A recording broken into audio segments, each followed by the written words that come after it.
তো আমি তোমাদের সাথে শেয়ার করব আমি নাইনকলাক বা পটুলিকার ডাল থেকে আসানিতে কিভাবে চারা তৈরি করি সেই ভিডিও। আর এর জন্য প্রথমে নিলাম আমার পুরনো একটা টব ছিল, যেখানে আমি একটা ছোট্ট চারা বসিয়েছিলাম হাইব্রিড নয়নতারা, কিন্তু দেখছি আস্তে আস্তে সেই গাছটা মারা যাচ্ছে। তার জন্য সেটাই টব আমি ব্যবহার করব। আর আমার কাছে ছিল পুরনো গত বছরের পটুলিকা বা নাইনকলাকের গাছ, একদম দেখো আস্তে আস্তে বৃষ্টির জল পেয়ে কিছুটা জীবিত হয়েছে বলতে পারো। আর সেগুলোতে পাতা বের হয়েছে। আর এগুলোকে আমি ছোট ছোট টুকরো করে কেটে নিলাম, আর এগুলোকে আস্তে আস্তে আমি লাগিয়ে ফেলবো। আমি কিছুই করতে হয়নি আমাকে, কারণ বৃষ্টি হয়েছে, বৃষ্টির জলে সেই টবটা মাটিটা নরম হয়ে আছে। আর সেই টবে আমি এই ছোট ছোট ডালগুলো আমি রেখে দেব, আর দেখি কতদিন পর চারা হয়। এটা খুবই সহজ পদ্ধতি। একবার যদি কেনা হয় বাজার থেকে, যে কোনো কালারের সিঙ্গেল পেটেল হোক বা ডাবল পেটেল হোক বা যে কোনো কালারের হোক, লাল, হলুদ, গোলাপি, অনেক কালার, অরেঞ্জ, এখন তো হাইব্রিডের অনেকগুলো কালার হয়। হ্যাঁ, এর থেকে কিন্তু বীজও পাওয়া যায়।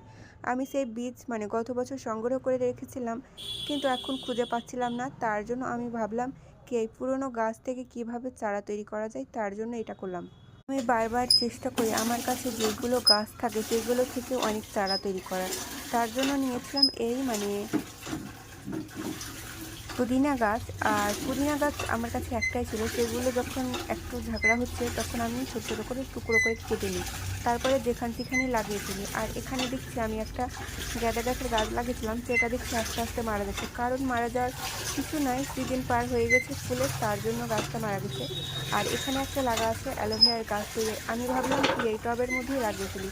তার জন্য ছোট ছোট টুকরো করা এই পুদিনা গাছের ডালগুলো আমি ছোট করে কেটে সহজেই খুব আমি লাগিয়ে ফেললাম। আর এইভাবে তোমরা তোমাদের বাড়িতে আসানিতে একটা গাছ থেকে অনেকগুলো চারা তৈরি করতে পারবা, বা বাজার থেকে কিনে আনা এই গাছ থেকেও চারা তৈরি করা যায়। আমার পুরনো বালতির মধ্যে এই গাঁদা গাছটা লাগানো ছিল। আর এই গাছটা দেখছি আস্তে আস্তে মারা যাচ্ছে, তো মারা গাছ রেখে কিলাম, তার থেকে আমি বীজগুলো সংগ্রহ করে রেখে নিলাম।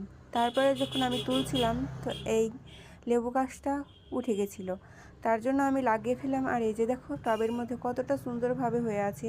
এগুলো আমার নাম জানা নেই, কিন্তু হ্যাঁ, বৃষ্টি হয়েছে তার জন্য এই জায়গাটাতে অনেকগুলো জমেছে। তোমাদের কি জানা আছে এই গাছের নাম কি? ছোট ছোট, হ্যাঁ, এগুলো ডেকোরেশনের কাজে অনেক ব্যবহৃত হয়। আর দেখতেও খুব ভালো লাগে, ছোট ছোট কেমন যেন পাতাযুক্ত গাছ, কিন্তু এর ডাল হয় না, শুধু পাতাই পাতাই বোঝা যাচ্ছে। আর ছোট ছোট পাতা আছে, পাতার মধ্যেও পাতা আছে।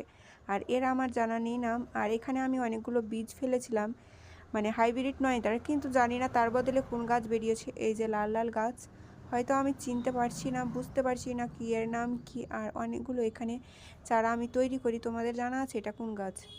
আমার কাছে অনেকগুলো হাইব্রিড কালার ছিল, কিন্তু জানি না আস্তে আস্তে সেগুলো বৃষ্টির কারণে মারা যাবার পর আমার এই কালারটাই বেঁচে আছে। আর এটা হলো একটা সুন্দর বাগানবিলাস। ভাবলাম গাছগুলো তো মারা গেছে, তো এর বীজ কী করে সংগ্রহ করি। তার জন্য আস্তে আস্তে অনেকগুলো ফুল পেরে নেওয়া হলো, তারপরে রোদে শুকানোর জন্য দেওয়া হবে। এর থেকে অনেকগুলো বীজ তৈরি। কালকে প্রচুর বৃষ্টি হয়েছিল, বৃষ্টির কারণে এই বীজগুলো আস্তে আস্তে পচে যাচ্ছিলো। তার জন্য ভাবলাম এই গাছ থেকে অনেকগুলো বীজ সংগ্রহ করে রেখে দিই, রোদে শুকাবো।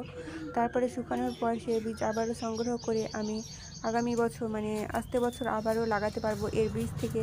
আর এগুলো দেখছো অনেকগুলো চন্দ্রমল্লিকার গাছ। আমি মনে করি একবার চন্দ্রমল্লিকার গাছ কিনা হলে আর বারবার কিনা হয় না, কারণ আমি গত বছর যখন কিনেছিলাম আমি বুঝতে পারছিলাম না যে কীভাবে এর চাষ করা যায়, বা কীভাবে এর থেকে গাছের ডাল থেকে চারা তৈরি করা যায়। এখন বুঝতে পেরেছি এটা খুবই সহজ কাজ। এখানেও আছে নাইনকলাক বা পটুলিকার ছোট ছোট চারা। আর এটা হলো হাইব্রিড গাছ। হাইব্রিড গাছটা অসাধারণ লাগছে। আর এগুলো আমার কিছু গাছ, যেগুলো একবার লাগালে আর বারবার লাগাতে হয় না। তার মধ্যে বাগানবিলাস, এই নয়নতারা, এই চন্দ্রমল্লিকা।